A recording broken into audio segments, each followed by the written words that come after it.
As my craft? Yes. No, that's as far away as you can get. No, the OTCX-1 belongs to everybody. The conception was put together by some very meaningful and caring people, and it was based on a very, very caring and intelligent beings that wanted to see this happen.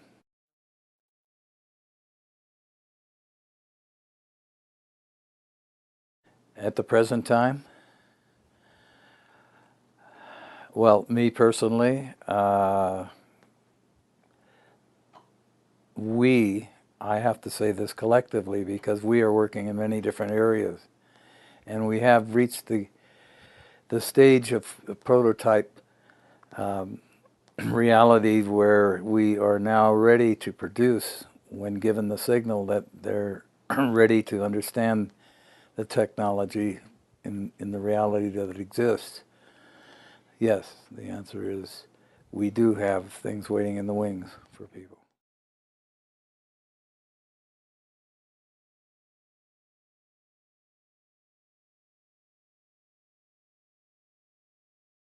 Well, the first part of the question, I don't recall the statement being made from me that I had these in full operation or in operation at all. I did say that, you know, we were working on them, and we do have waiting in the wings things that attribute to making a better life for everybody, and they are in essence free of moving parts, free of pollution, free of maintenance of any kind, and we have to now raise the consciousness. That means wake people up far enough to let go of the old ideas of aerodynamics and combustion engines, etc., and just look into the reality of an easier, a simpler way that requires no fuel from Earth. The fuel comes out of the ethers, known in our vernacular as magnetism. And it's everywhere in the multiverse. Never run out of fuel. And no moving parts, because in the 50s and 60s when we were designing and building them, we did realize to understand vortex mechanics and quantum realities, we had to counter-rotate. This is the way nature does everything. She creates vortices everywhere, and so we had moving parts. Since then, we've met engineers in the electronic field that have proven to us that solid-state circuitry is now alive and well, and moving parts are history. We no longer have to do them with moving parts. So digital solid-state circuitry is an advanced version of what we did back in the 50s and 60s.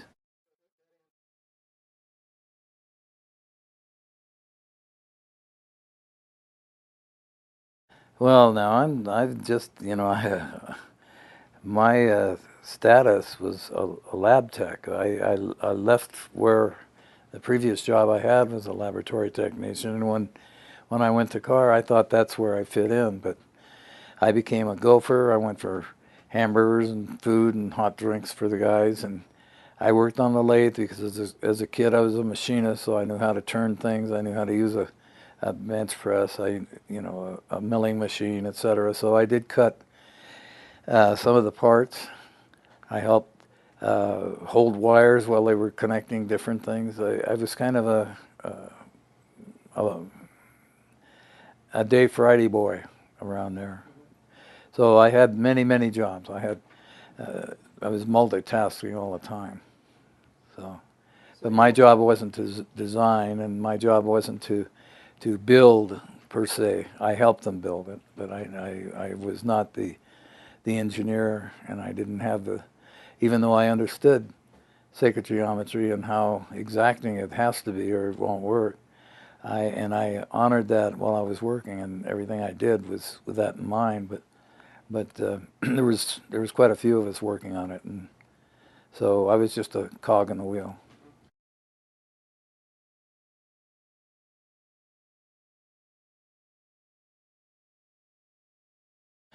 Well, I loved the guy when I met him. He was just pure spirit. His whole heart went out to humanity. He felt, when he looked at the earth, like, like I imagine, and what he conveyed to me from the viewpoints of Tesla, that we were slowly digging ourselves into a continuous wheel that would just go around and round and not evolve. It would revolve but not evolve because of the technology that was being used, uh, based on a profit margin. The parts, the pieces, the ideas were based, what is my return on my investment? What can I do? What can we do to make more money? And this was not Tesla's idea at all. When he was with Westinghouse and they designed the dynamos at Niagara Falls, he did that. He was offered $50,000 at one time, and he turned it down and said, "No, that's for our work." So that's the kind of man Tesla and Carr were. They put humanity first, and if the money comes, it'll come, and if it doesn't, we'll find a better way or another way.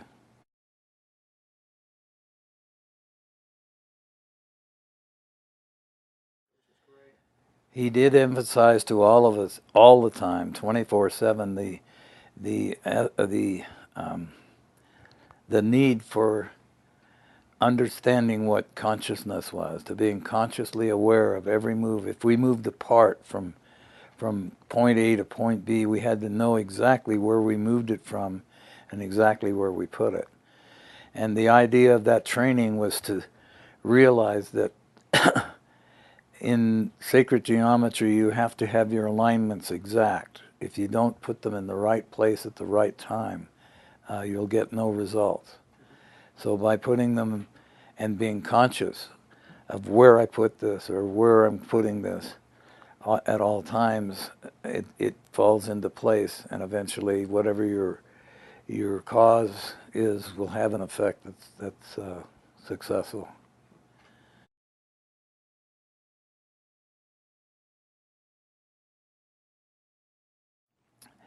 It was to create resonant frequencies of a designated rendezvous or landing point downrange that we were going to teleport to.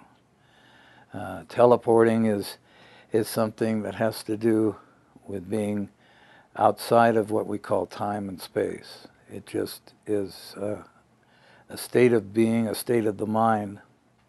And when the crystal resonated at the frequency equivalent to what was downrange, then we simply had the ability to move through time and space and rendezvous at that point and back again.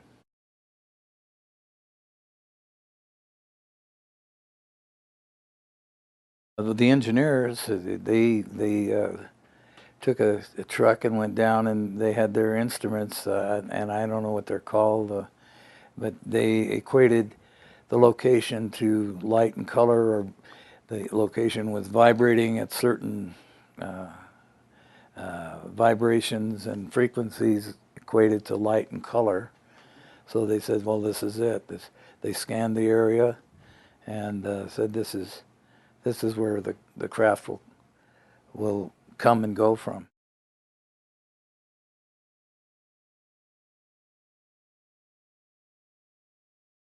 Well, the answer to that is there's nothing impossible, and that whatever is conceived by man can also be achieved by man.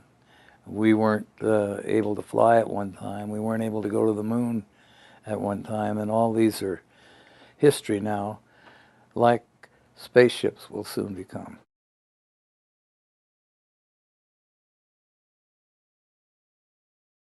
No, flying is a misnomer. You really can't. Flying is based on aerodynamics, and the craft itself didn't fly per se. It levitated, and once it reached a resonant frequency of where the intended destination was, it simply, to our physical reality, our eyes would become invisible. It would go downrange and come back. And I don't know if I should go any deeper into it than that. If you like, I will. But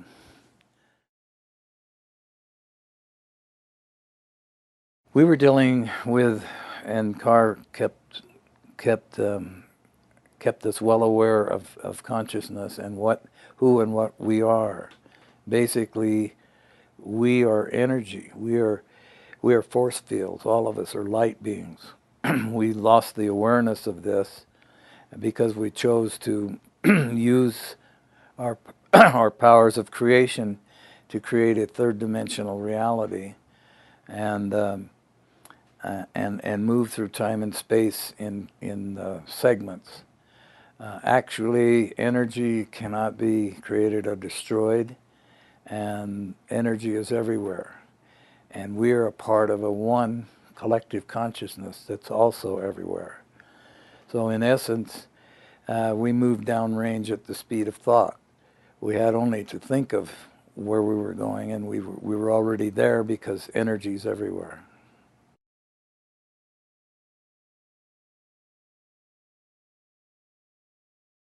Well, I saw a lot of different plans, and we had scores of plans that weren't. We were obsoleting a lot of the plans because some of the things we were working with didn't come up to speed, didn't come up to the qualifications we required. So there was plans. I might say neatly stuck away, but they were on the benches and they were in the offices. So there was a lot of plans around.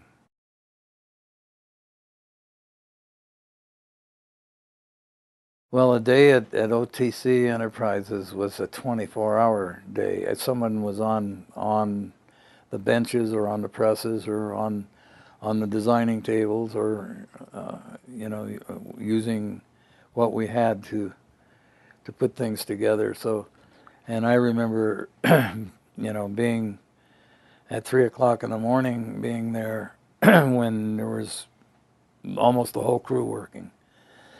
Excuse me, but it wasn't a typical 9 to 5 operation. Everyone loved what they were doing, and that made the big difference. When I excuse me, when I chose to go down and take a rest, I couldn't rest very long because I wanted to get back to what I was doing. That's how strong the love of the work was. We wanted to see it work, and the other people, the other engineers and the PR people and stuff were the same way. They get an hour or two rest, or maybe not even that, and they'd want to get back to work. It was a wonderful feeling. I mean, we loved what we were doing, and every time we made a step, we'd all congregate around, and Carr would make us understand how that step came about and what it was, and how important it was to stay in alignment with natural law, keep in resonant frequencies with the flow of energy as it flows.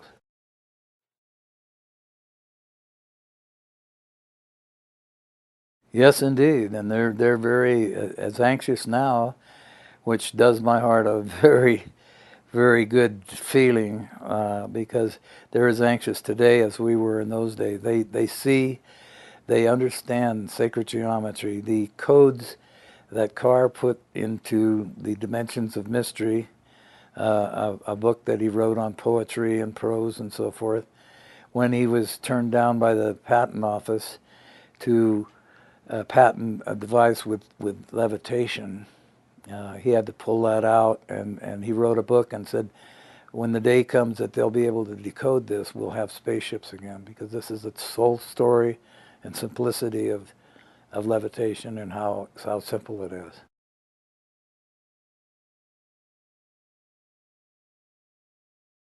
Well, yes, there were remnants, and I've carried them for years. Some of the remnants of some of the sketches and some of the specs and a few of the prints, but for the most part,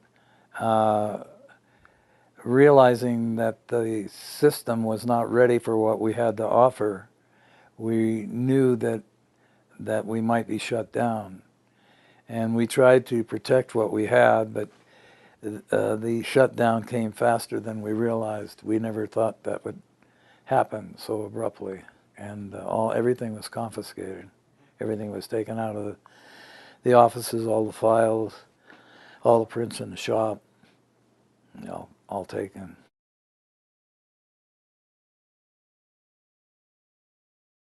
He knew, and we also knew that we were very close to the edge of being shut down, because as Tesla was encouraged to stop because he was threatening the monetary system, we realized we were a great threat to the monetary system, because what we had to offer required, once built, the spaceships or the devices from the Utron that could be put in people's homes to accumulate and use electricity. There'd be no more need for the grid system and the meters and so forth. So it's a great threat, and to the automobile industry and the petroleum industry. And so we knew, and Carr told us, we don't know if we can get this going before we're shut down. So it was always a knowing that we had to face. But he also said, it's inevitable. It has to happen someday. And maybe we're just the middleman, or maybe we're the second or third or fourth, but someday it will happen, because it has to. Because they'll paint themselves into a corner and won't know how to get out unless they go to the visionaries, go to the inventors, go to the discoverers, people, the garage mechanics that are putting these things together, and humbly seek their knowledge and wisdom, because that's where all good things happen, is in the imagination of the little guys.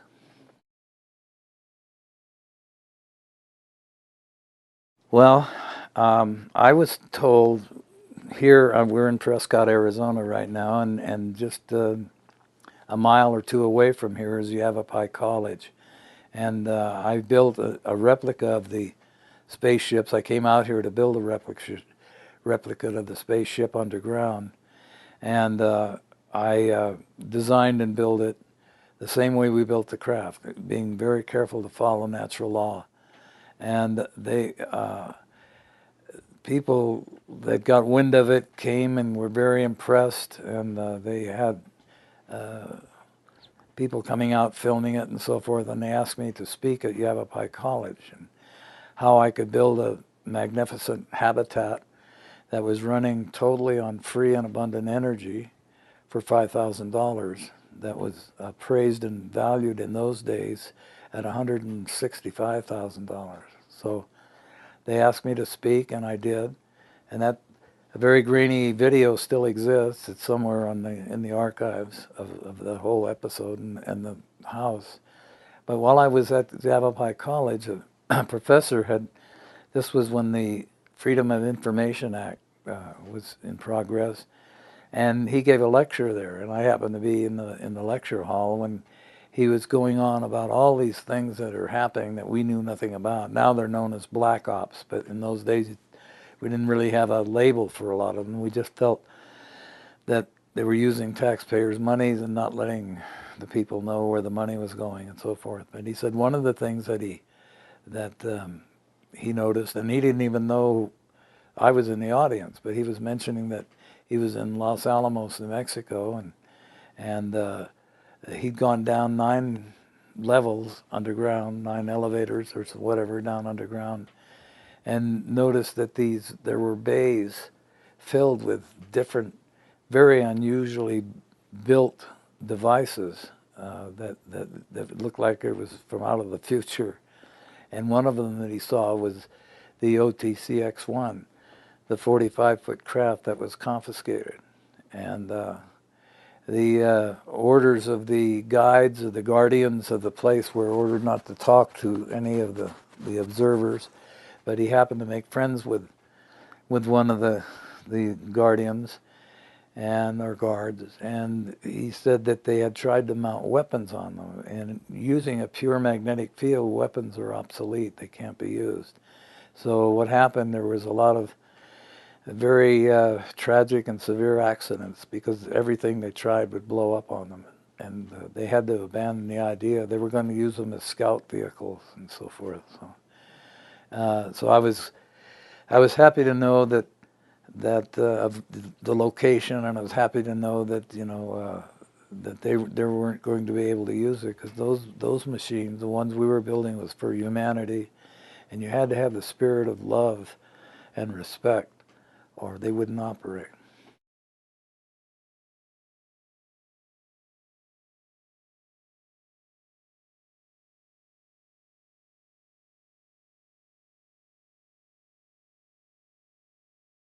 I had just got done with. I'd spent some time at the UC Davis, University of California at Davis, with a Professor Moeller, who was designing and building on government grants vehicles that were supposed to be levitational. Eventually, and they were shaped like a circular foil craft, but they had 8 small combustion engines around the periphery, and they'd fire them up, and it would levitate, and the noise was so bad I couldn't even stand it. I couldn't be in the.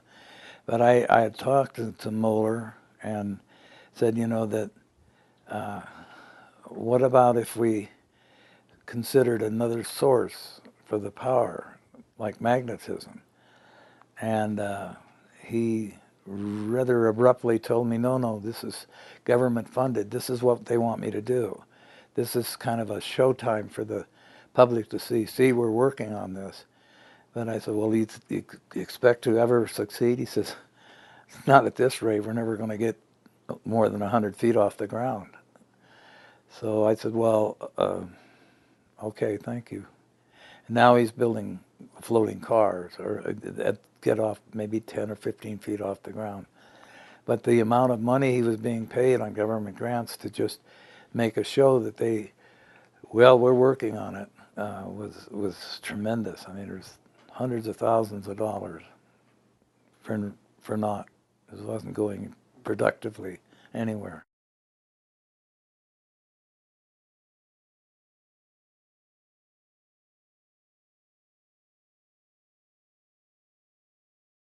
Yeah, well, this was the intent.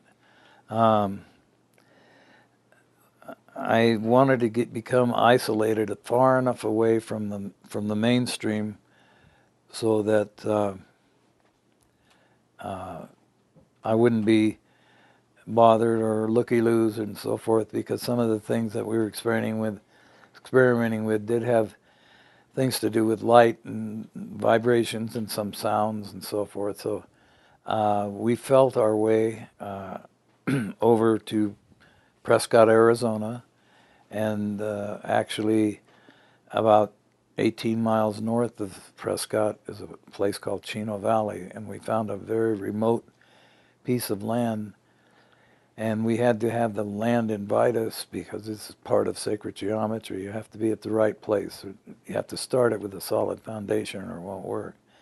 The land invited us through a whole series of very beautiful coincidences. We got the land, and the idea was to build an underground house, and from the levitation point, if we could. But the minute we even thought about levitation, the planning and zoning said, there's no such thing.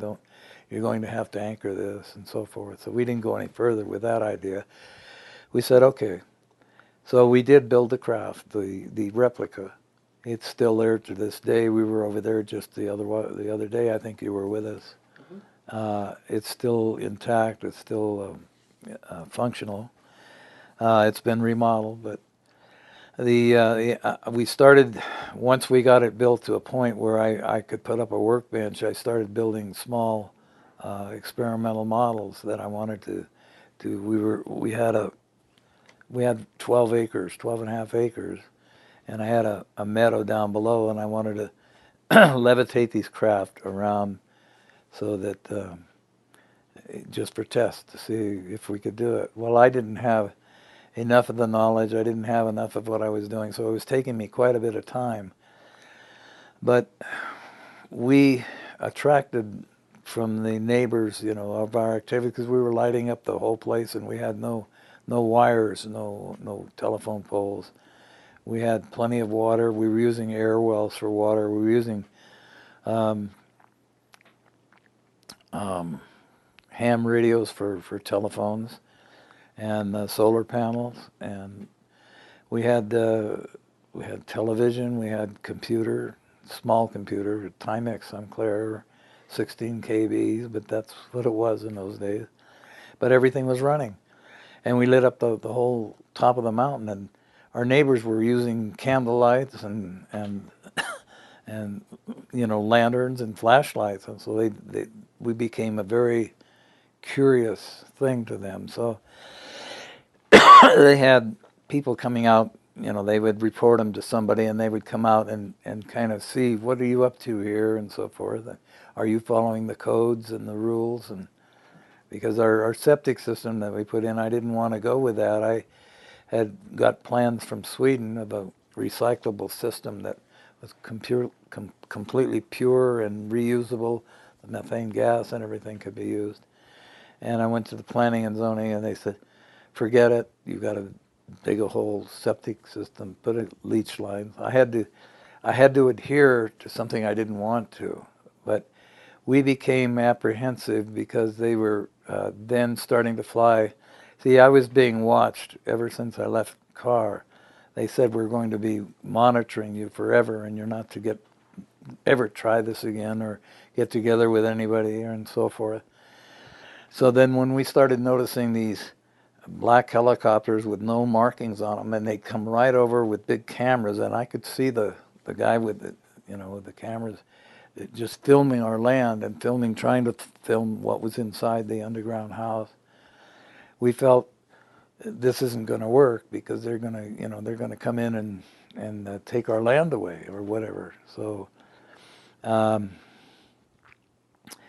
we put it into prayer, if you will, and just turned it over to natural law, that what the next step would come to us. We wouldn't even try to plan anything. And a gentleman by the name of Walter Baumgartner, who wrote the magazines Energy, what is the name of that? Energy Unlimited, I believe, is the name of the magazine. He wrote volumes after volumes of the type of work we were doing, and he even had Tesla's work in there. But he came over and said, I'd heard about you, and I don't really know how he heard about us, because we were trying to keep things kind of quiet. And I said, well, we're having difficulty here because we've been kind of spotted, and we've been told, if we, and he says, well, don't worry about that. I've got a place in Magdalena, New Mexico, it's on an Indian reservation, totally isolated, and I've got all the facilities, the machine shop, tool and die to help you. Will you work with me? And I said, sure. So we gave him everything we had, so that if anybody came in of any ideas of, finding something that they could, cause a problem for us, we gave it to Walter. He took him back over to New Mexico, and then very delightfully, we were then commuting back and forth to New Mexico, and he was building small replicas and larger replicas over there. I do still have some of those plans and things somewhere. But he got so far, and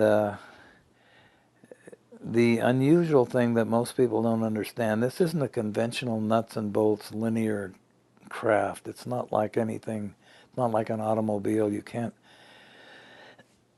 put in a key, turn it on, and run it like an automobile. It's run by consciousness. It's run by synergizing with the craft itself. And when you're working with it, you have to be very, very humble and close to nature, because every detail has to be honored for what it is. And he built it, and he was successful in levitating it off his platform in inches, and it took him a tremendous amount of work to get it that far. And he became very, very frustrated and kept coming back and forth, and we kept going over, and I said, you really have to have the spirit. You really have to love this. This has to be alive. Everything, when you understand it, is energy, but energy is live. It's all alive consciousness. And in order to effectively get off the ground with this type of a device, you have to get very, very close to the consciousness of what you're working with. You have to love every part and love the way it sets and feel how it sets. And if it doesn't feel right, tear it up and start over. Because it won't work unless you feel your way through it. You think your way through it, you'll never get anywhere. Because the thought is very limited. It just doesn't care much about anything outside of its jurisdiction, which is a third-dimensional reality, third-dimensional body. Anything foreign to that is a threat. So it ignores or sets up a defense or even becomes very aggressive to anything outside of its jurisdiction. So, and he had those blocks that he couldn't get out of the way and allow his spirit, the spirit of loving what he was doing, even though he was an engineer and even though he enjoyed the challenge.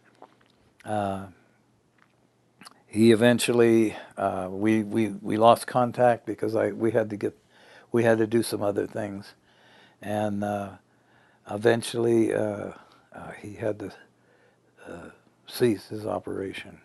And I don't know, I never talked to him in the final days or whatever, so, and I heard he's gone to Canada. He went to Canada and was trying to effect building them in Canada with somebody, but that's the last I'd ever heard of him.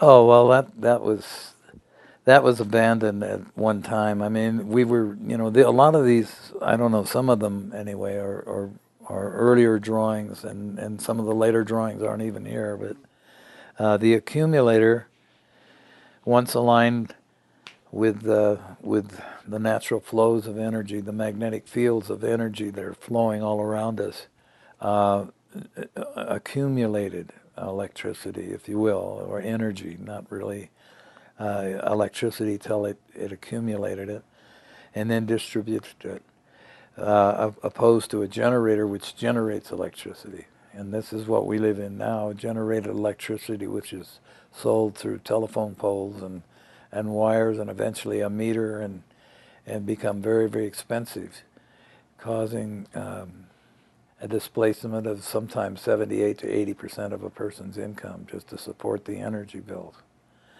So we wanted to replace them with this simple Utron, which is an accumulator. And once put in the craft, this is an RV in the sky. You can take off and you can stay a few inches or a few miles above the surface. You can never have an accident because in magnetic fields, you're accident free. There's no noise, there's no pollution, there's no G-forces to experience. It's a different mousetrap.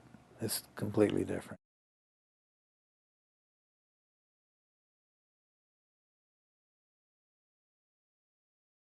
Yeah, aerials are essential. And when we were experimenting, we had to have the grounding, which was the Earth, and we had to have an antenna, an aerial, which is you could say the positive and negative understanding of how energy flows.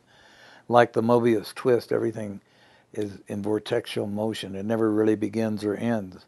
And in order to tap it at a point where it's going to be beneficial, you have to have an antenna and you have to have a grounding at per se in our experiments. And later on, we found we didn't need that because there was other ways of attaining a ground. We used the magnetic field around the Earth and we, you might say, tweaked it so that we had a grounding, and it wasn't necessary to ground ourselves.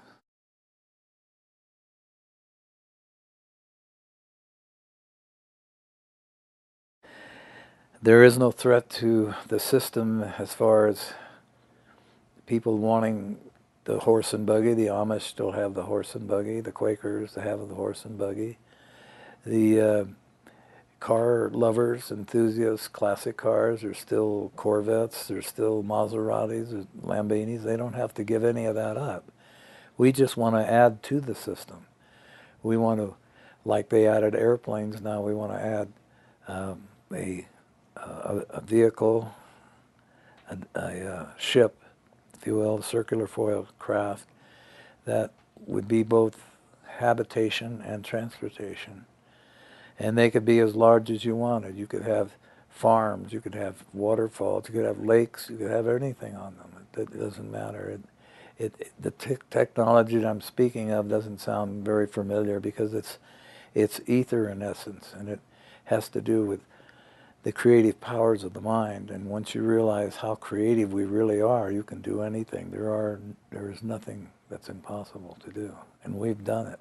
We've been there and done it, and now we want to present this over and over again until they allow us the privilege of showing them what we got.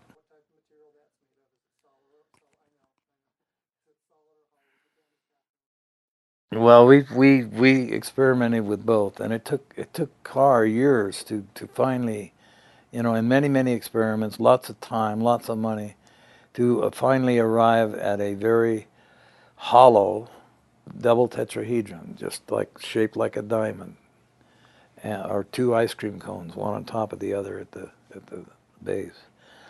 And this being because it contained all the geometric configurations of the Platonic solids, which, there's a square, there's a circle, etc., etc., the pyramid, all in one object, which is now being called the accumulator. And once you take that and you understand through sacred geometry the rivers of space, the magnetic fields, everything has the magnetic fields around it, through it, and in it. And once you understand that, then you can accumulate energy, and no batteries necessary. The accumulation and distribution is all one, and it goes on forever. There's no need for batteries, etc., because you're actually piggybacking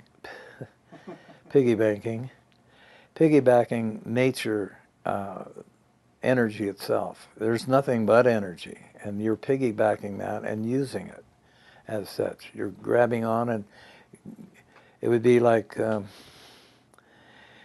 grabbing onto a streetcar and going where your destination might be a mile away and then letting go. It's the same thing with energy. It's everywhere, so you have only to grab onto it, to use it. And it's inexhaustible. It goes on forever.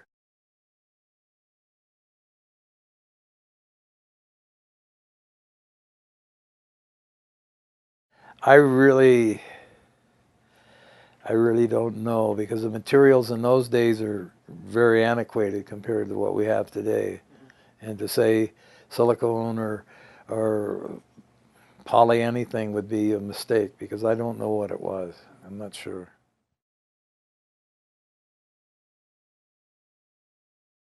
Yeah, right. Yeah, that and those, I don't know where they're at now in aluminum, but that in those days that was the best you could get, and that's what we wanted.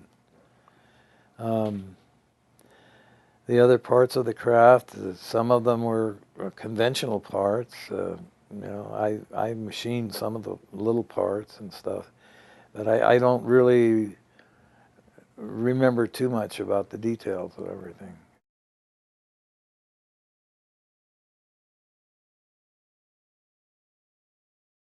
Yeah, true. Now that the outer ones differ in the sense that they were solid, but they were suspended on both tips, like the diamond, the double tetrahedron, so that they could turn. So if the natural flows of energy caused them to turn, so what? Or if we didn't care, and it could have been used to its advantage if we understood it, but it wasn't necessary. So we just had them suspended through, and they were going through horseshoe magnets.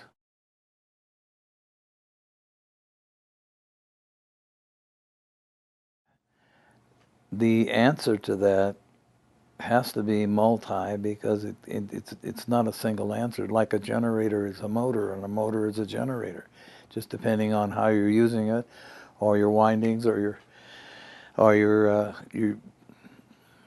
your understanding of what a generator does and what a motor does, and so forth. So the accumulator was capable of doing many, many things. You know, it wasn't just to operate a spaceship per se. In fact, the initial idea was to make up small um, uh, uh, prototypes, boxes, if you will, call them black boxes, that you could, with an antenna on it, and give everyone a box for their home eventually. That they could, they'd have to be able to take the responsibility of dealing with the power companies or whatever, but we wanted to, at least as far as our finances would go, give them out to as many people as we could, to have them be our advertising and our PR work, so that they say, yes, I've had these things and it's been working fine, and so forth. But we never got that far. But the question is that the answer to the question, the accumulator was not built just for the spaceship. It was built to tie in with the laws of nature, to the oneness of it all. That's the oneness, is the inexhaustible energy that's always flowing, and that can be used anywhere. You can put it, if you had a small accumulator that was in perfect alignment, you could put it on anything. Any conventional thing now could properly adapted, could be, the plug could be pulled from the wall and you could operate it with these small accumulators.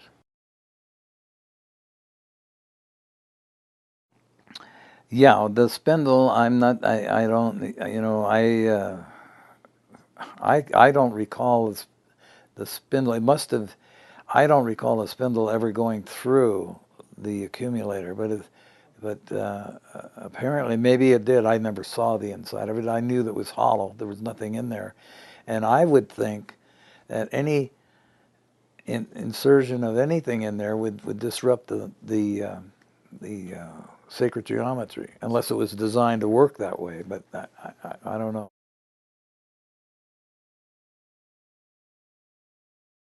The most effective way that can be helping in this entire agenda, or this entire intention, is to be who and what they really are. To not hold anything in pretension anymore. Not to have to say yes to something they mean no to, or no to something they mean yes to. To align their heart with their mouth, with their brain, and say what they really feel, and do what they really feel.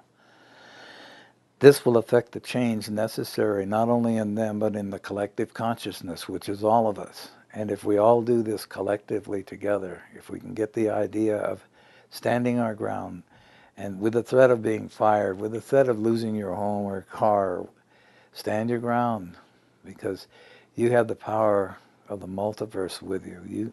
You don't have the threats and worries and fears and doubts of the third dimension any longer if you don't want it. We bring these things on because we've given our power away because of fear and doubts. And we now have to take our power back, realizing simply, I'm me. I can't help it. I love it. And just love yourself, love what you're doing, and brace yourself, because there are tests. The tests that you're giving yourself. Nobody out there is giving them to you but yourself. But there are tests that you have to go through. It's in some cases called the ring pass knot. There are, in Buddhist, there's many initiations that you have to go through in life before you can achieve a state of knowing, of being still and peaceful inside. And then along comes the joy, and then eventually you'll find bliss in realizing everywhere you go is heaven, everything you do. If you want something to change, you can have a contrast, because you can create it. If you want disturbance, you can create it. But it's in control of you, nobody else.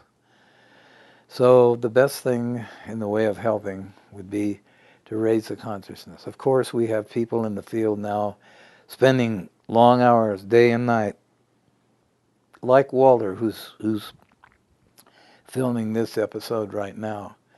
He's coming here with just his honor, his dedication, his devotion to seeing that these words and ideas are getting out to the people.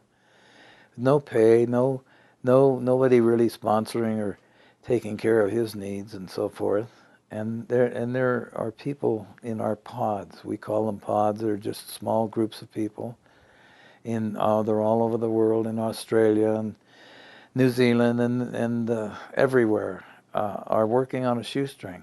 So if you happen to have money that you really don't know what to do with and you'd like to make a better world of it, that's up to you. But we're not asking for it. But I'm covering all bases in the answer to the question that whatever you feel is your motivation or your dedication to what we're trying to do will be welcomed and used effectively to affect the change.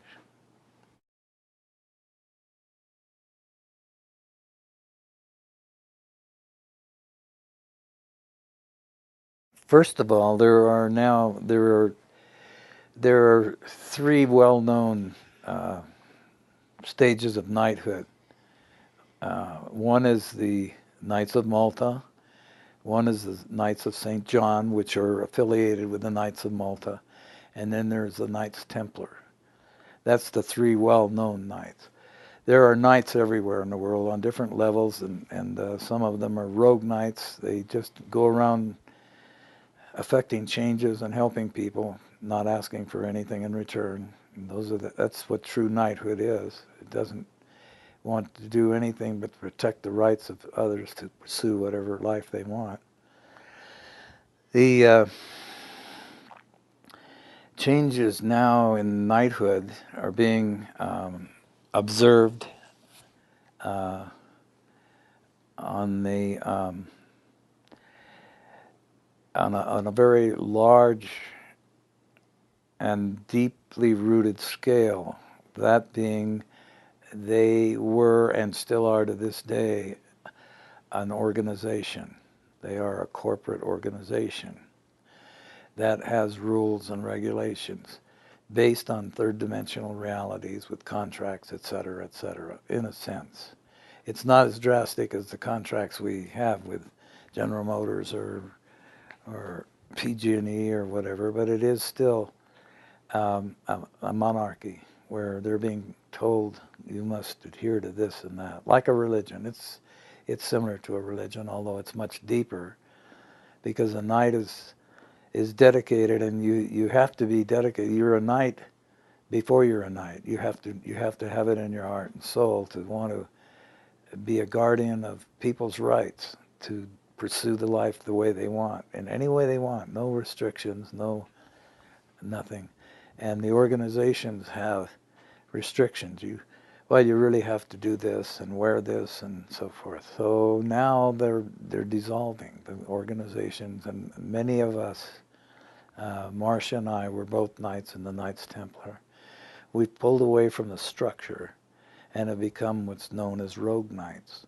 We still now are free to be silent knights. We can go out and effect changes, just what we're doing. Quietly we go at no charge. We put on lectures all over the place at our own expense and so forth, because we enjoy doing it, and that joy brings us great satisfaction in the people realizing what we're talking about and waking up and letting us know, wow, I never knew that. And things like that. That's where we get our energy. So the Knights of Malta, we have we have friends that are Knights of Malta, and the Knights of St. John and the Knights, there's the Knights Hospitallers. We have one of our pods is is located in Australia. It's called Path of Divine Restoration, and it's run by knights that are rogue knights, and we are doing and being effective in changing the realities of what's been going on in the way of tyranny, in the way of, uh, of servitude and so forth. They are they're very actively alive, and they have pulled away from structure, so they're all now rogue knights. There are knights in Canada, same thing. They're becoming rogue knights, pulling away from the structure, which frees us to be who and what we are, to be on our own free will, to be responsible for our own action. We don't have to adhere to anybody except our source, which is God. And when we're in touch with that source, we're being led where we can help and affect a positive or a constructive change in reality. And so on it goes. The structures now, all corporate structures now, are feeling the effects of what's happening. Everything is in a flux, a change. And they are disintegrating because they were built on grains of sand instead of a solid foundation. The first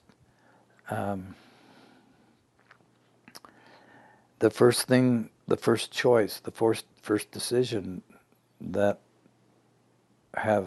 decisions that have been made were based on a profit margin instead of on the idea of making a better life for everybody, regardless of the money.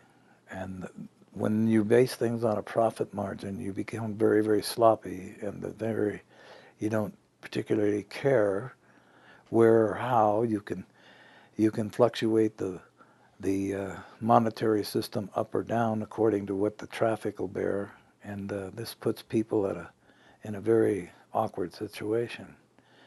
But those that were built on the premise of a profit return are now starting to crumble, and they will all fall apart. They can't hold up. Those that have been based on a humanitarian interest, both human, both animal and plant life, and caring for those things, will flourish and become now the new and different paradigm that will return this earth to what it was always meant to be, a beautiful garden. And we can visit it off the ground once in a while, you know. So I don't know. That's the Knights. We're honored, very humbly honored to be Knights, and it isn't something that happens overnight. It takes a lot of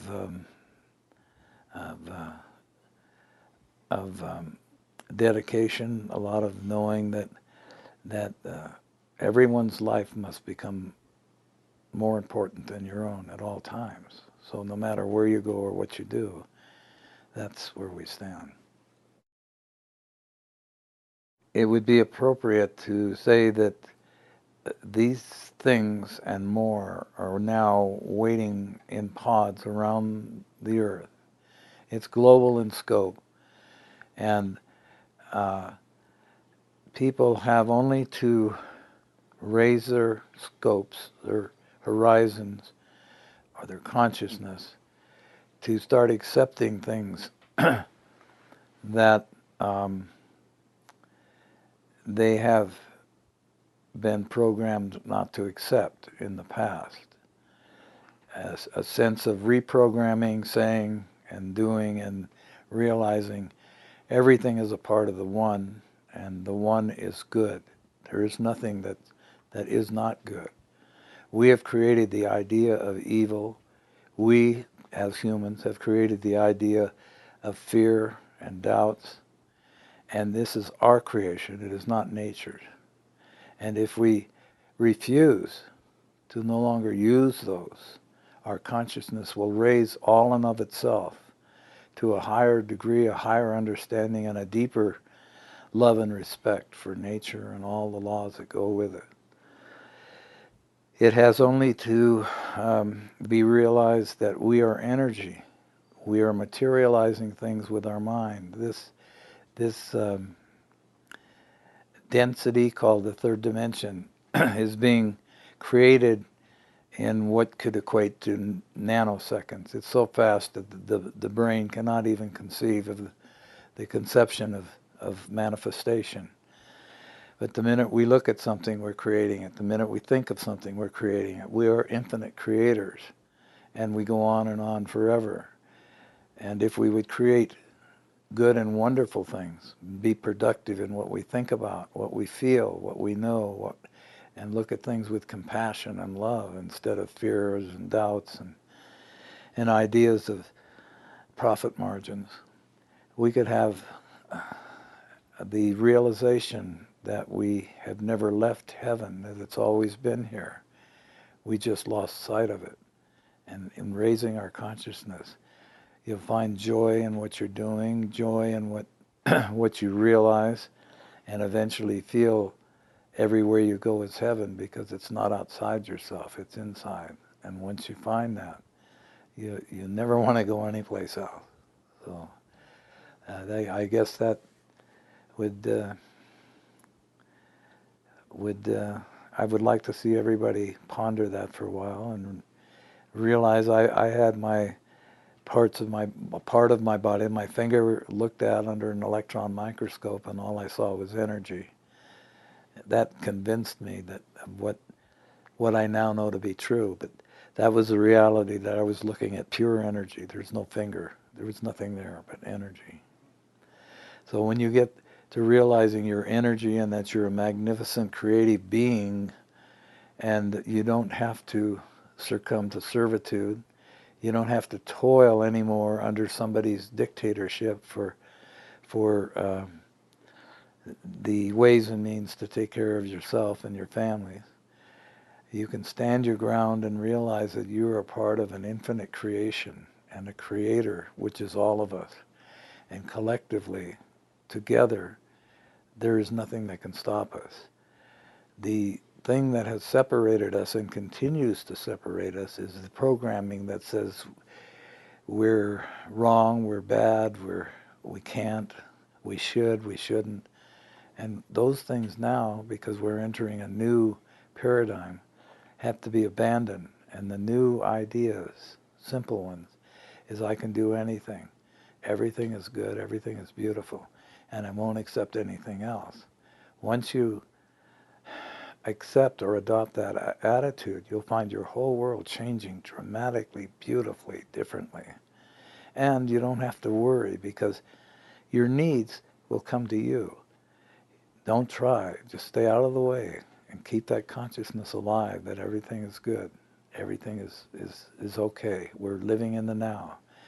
The mistakes that the third dimension makes is taking the past and trying to put it into the future.